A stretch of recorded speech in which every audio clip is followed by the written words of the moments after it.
menikmati yang Tuhan sudah beri kita berkat. Kira-kiralah apapun berkat yang ada, tapi itulah. Dan saya berterima kasih karena semua keluarga-keluarga, walaupun jarang, saya sendiri pun jarang ada orang nampak saya di sini nih.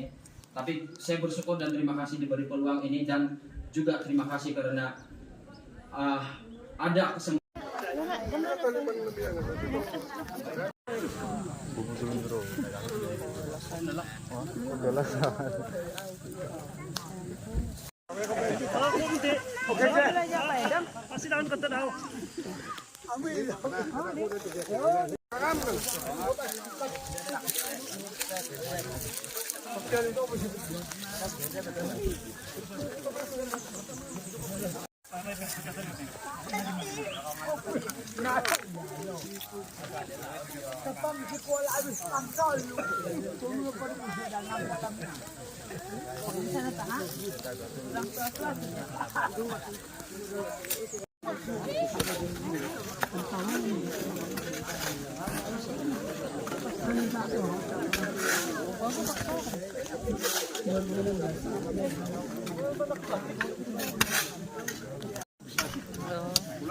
Gila na teknik sa'yo.